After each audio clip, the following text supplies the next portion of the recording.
સરકારના મંત્રી કાંતિ અમૃતિયાના ભાઈ રાકેશ અમૃતિયા કલેક્ટર છે. કલેક્ટરને લઈને તે કેટલાક આકરા શબ્દો વાપરી રહ્યા છે અને જે પ્રકારે ખેડૂતોના વીજ પોલનો મામલો છે તેનો વિરોધ યથાવત છે તેની જ વાત કરવી છે.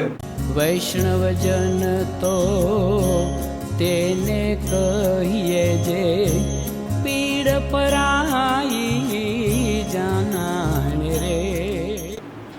નમસ્કાર, આપ જોઈ રહ્યા છો નવજીવન ન્યૂઝ અને હું છું આપની સાથે તોફિક ગાંચી. આ રાજ્યની સરકારના મંત્રી છે કાંતિ અમૃતિયા, જે સરકારનો હિસ્સો છે અને આજ સરકારમાં કામ કરી રહ્યા છે મોરબીના કલેક્ટર. પરંતુ મોરબીમાં જે પ્રકારે ખેડૂતો જેતપરમાં વીજ પુલના વળતરના મામલે હજી સુધી અડગ છે. સરકારે પરિપત્ર કર્યો પરંતુ તેમનું કહેવું છે કે રાજસ્થાનમાં આ વીજ પુલ જે ખેતરોમાં નાખવામાં આવી રહ્યા છે ત્યાં 4 ગણું વળતર આપવામાં આવી રહ્યું છે, તો ગુજરાતમાં કેમ નહીં? અને આ સરકારના મંત્રી કાંતિ અમૃતિયાના ભાઈ રાકેશ અમૃતિયા છે તે પોતે આ કલેક્ટર છે, તેમને લઈને આકરા શબ્દોનો ઉપયોગ કરી રહ્યા છે અને ખેડૂતો જે પ્રકારે તેમની માંગ પર અડગ છે અને તેમણે વધુ એક આંદોલન પાર્ટ 3 ની જે જાહેરાત કરી છે તે મામલે વધુ એક વિડીયો સામે આવ્યો છે કે મારી આજુબાજુમાં 300 વીઘા જમીન હતી એક જ માલિકની.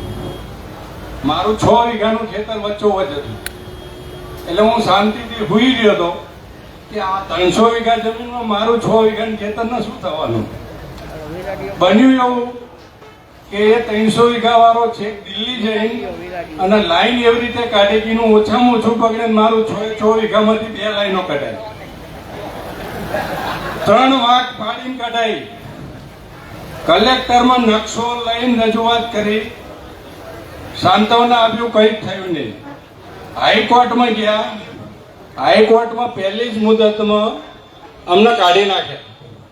એવું કઈ કંપનીવાળાએ એવું કીધું કે અમારા 3 સર્વે હોય, એમાંથી અમે આ સર્વેથી ઓનલાઈન મૂક્યો તો અમે બતાવ્યો પ્રૂફમાં કે ભાઈ ફાઇનલ રૂટ ઓનલાઈન થયેલો છે, એ રૂટ પ્રમાણે કામ નથી થતું. તો ત્યાં એવું કહેવામાં આવ્યું કે 3 લાઈન અમે સર્વે કરીએ છીએ અને એમાંથી કોઈ પણ લાઈનમાંથી અમે લાઈન કાઢી શકીએ. અને એ રીતે અમારી જે ખેતરમાંથી લાઈન ગઈ હતી એ નાખી દીધી. હવે અમારું તો થવાનું તો થઈ ગયું, પણ હવે પછી બીજો ક્લાઇમેક્સ આવે છે કે ભાઈ જંત્રી પ્રમાણે વળતર આપશે. એટલે જ્યારે ચૂકવાનો તાર ખબર પડી કે 300 વીઘા વાળાએ એને કરી નાખ્યું અને એનો ભાવ આવ્યો ડીએલવીસીમાં 19,991 અને અમારો ભાવ આવ્યો 3,135. અને સત્ય હકીકત છે, હું પુરાવા સાથે તમને જેને જોઈતું એને આપું. કલેક્ટરમાં મેં અરજી કરી કે ભાઈ બાજુ મારું ખેતર છે, એનો ભાવ વારનો 100 રૂપિયા છે મીટરનો, તો તમે મને 500 રૂપિયા ઓછા આપો. પણ મારી જમીન એનું જમીન સોનાની છે, મારી જમીન લોખંડની થોડી થઈ જાય. તો કલેક્ટર જોડે જવાબ નતો, એટલે એને કંપનીને લખ્યું કે આ ભાઈને તમે નિયમ અનુસાર જે હોય બારોબાર જવાબ આપો. કંપનીએ મને જવાબ આપ્યો કે ભાઈ અમને તો ડીએલવીસી માંથી કલેક્ટરથી જે રેટ મળ્યા છે ખેતર દીઠ એ પ્રમાણે અમારે ચૂકવવાના છે, અમારે કઈ કરવાનું થતું નથી. મેં વકીલની સલાહ લીધી. વકીલ કે આપણે સેશન કોર્ટમાં વળતર માટેનો દાવો મૂકીએ, પણ એ પહેલા તમે કલેક્ટર જોડે ફરીને અરજી કરો કે ભાઈ આ જવાબદારી તમારી છે, ખેતરના ભાવ નક્કી તમે કર્યા છે તો એનો જવાબ તમારે આપવાનો એમ. એટલે મેં ફરીને અરજી કરી કલેક્ટર સાહેબની ઓફિસે કે ભાઈ હું તમને સ્પષ્ટ પ્રશ્ન તમને કરું છું, કોઈ કંપનીને નહીં, કે બાજુના ખેતરમાં આટલો બધો ભાવનો ડિફરન્સ કેમ? તો ફરીને કાલે ફરફર્યું આવી ગયું, કંપનીના કાગળ લખ્યો કે આ ભાઈને બારોબાર જવાબ આપો. એટલે કંપની બારોબાર એ જ જવાબ આપશે, કલેક્ટરે ભાવ આપ્યો એમાં આપ્યો. એટલે આ પોઝિશન છે, અમારે ત્યાં થઈ ગયું. બાકી જીના જ્યાં બાકી છે તો આ વસ્તુ બને છે થોડું ધ્યાન રાખજો. મારું ખેતર 6 વીઘા જ હતું, 300 વીઘા વાળાએ એનું બધું બચાવી લીધું અને 2 લાઈન ભેગી કરીને 6 વીઘામાંથી કાઢી આખા ખેતર ઉપરથી 2 લાઈનના વાયર કાઢી નાખી. એટલે ખાસ તો હું અમારું જે થયું પણ બીજા જાગતા રહેજો, એ ખાસ બીજા ખેડૂતોને કહેવા આવ્યો છું કે ઘણી વખત આપણને એવું થાય છે કે ભાઈ આટલી બધી જમીન છે ને આપણો તાટલો કકડો છે, પણ એ આટલી બધી વાળા એ વાળી ગોળીને તમારામાં જ ઘાલશે. અને ભાવે પાછો 20,000 ને 3,000 તમે સમજો આ ઉઘાડી લૂંટ છે, ઉઘાડી દાદાગીરી છે. હું તો ભણેલો ગણેલો માણસ છું, બધી જગ્યાએ ઓન પેપર ચાલ્યો છું.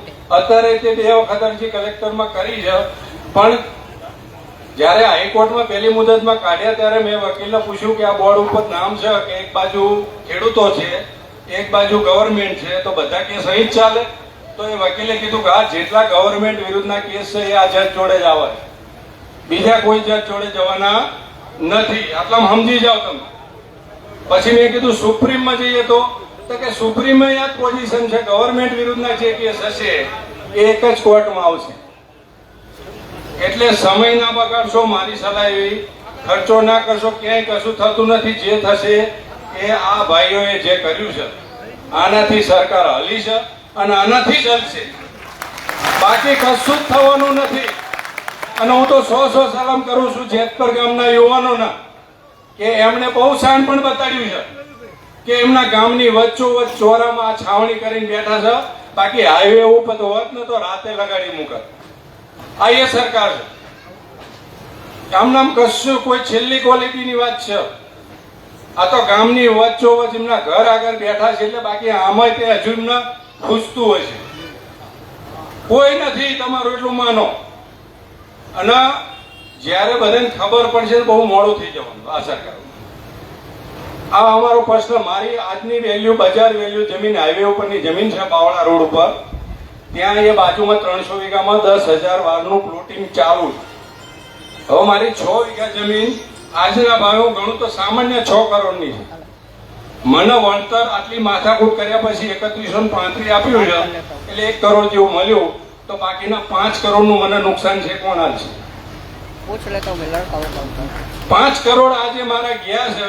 અને મારા છોકરા અમે નીચે જઈને ઉભા રહી છે, ધણન ધણન ધણન 2 લાઈનનો, એક 765 કેવી, એક 400 કેવીની 2 લાઈનો પૂરેપૂરી જાળાજી એમ છે 6 વીઘા.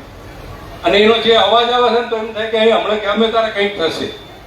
આ પોઝિશન. હવે એની અંદર મારે 2 છોકરા, સરકારી નોકરીની આશા નથી. 6 કરોડ આવશે તો 3 કરોડ રૂપિયા લાવી કંઈક નાનો મોટો ધંધો કરશું. તો સરકાર કે ના, તારે ધંધો નહીં કરવો ને, તારા છોકરા તો અહીં ખેતી જ કરવાની, અને એના છોકરાને ખેતી કરવાની. આ કડવું સત્ય છે. બાકી તો આવું કહીશ નહીં, પણ તોય એક માધ્યમવાર કહી દઉં, 300 વીઘા વાળા અમારા કૌટુંબિક કાકા જ છે, મારે ઘર જેવો સંબંધ. એમને બોલાવીને મને એવું નહીં કીધું કે બેટા આ લાઈન નીકળે છે તો આપણે શું કરશું, થોડું તારું બગડે, થોડું મારું બગડે, એવી કીધું હોત તો મને એમ કે હું આખા મારવા દઉં કે લઈ લો તમે. પણ આ સત્ય છે, 300 વીઘા વાળાને વધારે ભોગ છે. એટલે તમારે કોઈ, બધા ખેડૂતને અમે તો કહીએ છીએ કે આજ અમારો વારો, કાલ તમારો વારો. બીજી 50 લાઈન આવવાની વાત છે, કોઈ બાકી રહેવાનું નથી. બરોબર? એટલે મારા જે અનુભવ છે એ ભવિષ્યમાં અમારું તો જે થવાનું થયું, પણ બીજા લોકોને જેના આવવાની બાકી છે એ લોકોને આપણે ધ્યાન દોરીએ છીએ કે ભાઈ તમે સાવચેત રહેજો. આ બધું થાય, લાઈનો ફરજ એના વળતરે વધે. અમે પછી અમે જે અમારા સગાવાલા આગળ લાઈનોમાં આવતા તેમને જાણ કરી કે ભાઈ એને એનો ભાવ વધારે મળે, તમે એને કરાવો. એટલે ખેડૂતો એને કરવા માંડ્યા. સરકાર તરત જાગી જાય, એમની નજર આની ઉપર જ છે. 15 દાડામાં એને નહીં કરવાનું નોટિફિકેશન આવી ગયું. એમના માણસોને એને થઈ ગયા. હવે ખેડૂત એને કરીને વધારે પૈસા લઈ જશે, એટલે કાયદો લઈ દીધો કે જ્યાં લાઈનો આવવાની ત્યાં એને નહીં આપવાનું. આ બધું તમે સમજજો. બહુ આપણે બધા હોઈ રહે, પણ એ તો બધા પહેલેથી પ્લાનથી જ બધું ચાલે.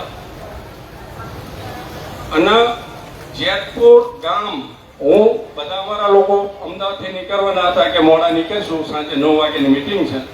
મેં કીધું ભાઈ જેના 9 વાગે આવું હોય આવજો, મારે વહેલું જવું છે, 2 કલાક જેતપુર ગામમાં ફરવું.